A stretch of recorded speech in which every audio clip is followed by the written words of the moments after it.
ஸ்தோத்திரிக்கப்பட்டவர் அப்படின்னா ஸ்தோத்திரிக்கப்பட்டவர்னா என்ன அர்த்தம்? Normal word ஸ்தோத்திரிக்கப்பட்டவர். ஸ்தோத்திரம்னா என்ன? நன்றி இல்லையா? நன்றி செலுத்துறது தான் ஸ்தோத்திரம். ஸ்தோத்திரிக்கப்படத்தக்கவர் அப்படின்னா இந்த ஸ்தோத்திரத்திற்கு பாத்திரம். இப்போ துதிக்கு பாத்திரம்னு சொல்கிறோம்ல, அதே போல் ஸ்தோத்திரத்திற்கு பாத்திரம். இப்போ நம்பத்தகுந்தவர் புது டைட்டில் நம்ம கொடுப்போமே ஆண்டவருக்கு, சரியா? இப்போ நம்பத்தகுந்தவர் அப்படின்னா நீங்கள் யாரெல்லாம் சொல்லலாம் அப்படின்னு சொன்னால், நீங்கள் யாரெல்லாம் வந்து பார்த்தீங்கன்னா சொல்கிற காரியத்தை வாயில் சொல்கிறத அவங்க செய்து முடிக்கிற தக்கவர்களோ அவங்களெல்லாம் என்ன பண்ணலாம்? இந்த பூமியில் இந்த ஆளை நம்பலாம், இவங்களை நம்பலாம் அப்படின்னு நீங்கள் என்ன பண்ணலாம்? நம்ப தகுந்தவர், இந்த வேலையை விட்டு கொடுத்தா செய்வார், அப்படி எல்லாரையும் சொல்லலாம்ல. ஆனால் நம்ப தகுந்தவர் அப்படின்னு சொன்னால் கொஞ்சம் கூட சந்தேகம் இல்லாமல் நம்ப தகுந்தவர் அப்படின்னா அது ஒருத்தர் தானே சொல்ல முடியும். தேவன் ஒருவர் தான் பார்த்தீங்க அப்படின்னா எந்த விதத்திலும் சந்தேகப்படாமல் நம்பத்தகுந்ததான ஒரு பீயிங் ஒருவர் உண்டானால் அது தேவன் மட்டும்தானே, தேவன் ஒருவர் தானே. அதே போல் ஸ்தோத்திரம் வந்து நன்றி நீங்கள் யாருக்கு வேணால் சொல்லலாம்.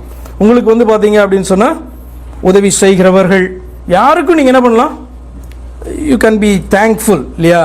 ஆனால் ஸ்தோத்திரிக்கப்படத்தக்கவர் என்கிறதான அந்த வார்த்தைக்கு முழு பாத்திரராய் காணப்படுகிற ஒருவர் உண்டானால் அவர் யாருன்னா நம்ம எல்லாம் உண்டாக்கின தேவன். இது குறித்து சில காரியங்களை பார்த்துடலாம். கர்த்தருடைய நாமத்தினாலே வருகிறவர், ஸ்தோத்திரிக்கப்பட்டவர், இந்த ரெண்டையும் பார்த்துடலாம். சங்கீதம் 118:26 முதல் பகுதி இப்படி காணப்படுது. சங்கீதம் 118:26 கர்த்தருடைய நாமத்தினாலே வருகிறவர் ஸ்தோத்திரிக்கப்பட்டவர் என்று வாசிக்கிறோம். கர்த்தருடைய நாமத்தினாலே வருகிறவர் ஸ்தோத்திரிக்கப்பட்டவர். சங்கீதம் 119:12 முதல் பகுதி கர்த்தாவே நீர் ஸ்தோத்திரிக்கப்பட்டவர். அப்ப கர்த்தர் என்கிற தேவன் ஸ்தோத்திரிக்கப்பட்டவர் என்று வாசிக்கிறோம். கர்த்தர் என்கிற தேவனுடைய நாமத்தினாலே இந்த பூமியிலே பிரவேசிக்கிறதான ஒருவர் ஸ்தோத்திரிக்கப்பட்டவர் அப்படின்ட்டு வாசிக்கிறோம். இந்த ரெண்டு வசனங்களை தான் சொல்லுகிறது. அடுத்து ரோமர் 1:25 இப்படி வாசிக்கிறோம். ரோமர் 1:25 தேவனுடைய சத்தியத்தை அவர்கள் பொய்யாக மாற்றி சிருஷ்டிகரை தொழுது சேவியாமல் சிருஷ்டியை தொழுது சேவித்தார்கள், அவரே என்றென்றைக்கும் ஸ்தோத்திரிக்கப்பட்டவர் அப்படின்னு வாசிக்கிறோம். ரோமர் 1:25 ஒரு காரியத்தை சொல்லுகிறது. என்ன அப்படின்னா, ஸ்தோத்திரிக்கப்படத்தக்கவர் அல்லது ஸ்தோத்திரிக்கப்பட்டவர் அப்படின்னு சொன்னா ஒருவர் தான். அவர் யாரு அப்படின்னா தேவனுடைய சத்தியத்தை அவர்கள் பொய். அதான தேவனுடைய சத்தியம். யோசிக்கிறீங்களா? தேவனுடைய சத்தியம்னா என்ன அர்த்தம்? தேவன் யார் என்கிற சத்தியம். தேவனுடைய சத்தியத்தை அவர்கள் பொய்யாக மாற்றி சிருஷ்டிகரை தொழுது சேவியாமல் சிருஷ்டியை தொழுது சேவித்தார்கள்.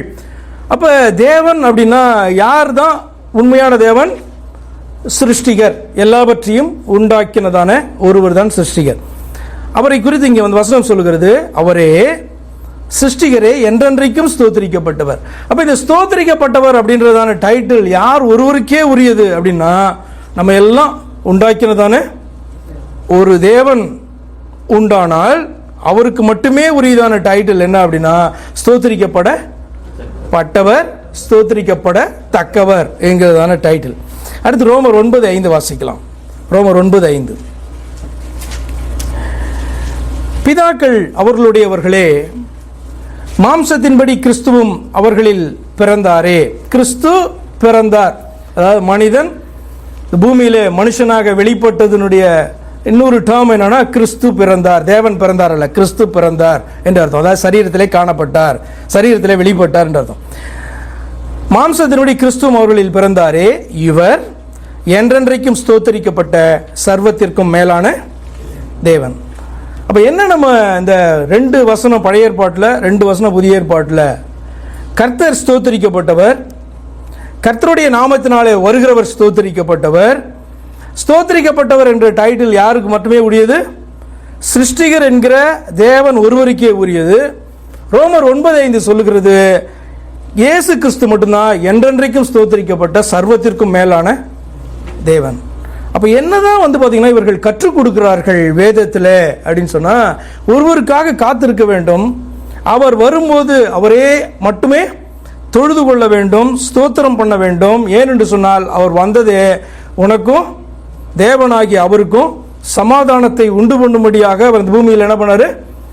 இறங்கி வந்தார், ரட்சிக்கும்படியாய் உன்னை மீட்கும்படியாக அவர் இறங்கி வந்தார். அப்படியே கர்த்தருடைய நாமத்தினாலே வருகிறவர் என்பதன் அர்த்தம் என்னன்னா, கர்த்தர் கீழே இறங்கி வந்தார். அவர் என்னதான் சொல்லணும்? கர்த்தர்னு சொல்லணும். ஸ்தோத்திரிக்கப்படத்தக்கவர் அப்படின்னு சொன்னா அவரை மட்டுமே தொழுது.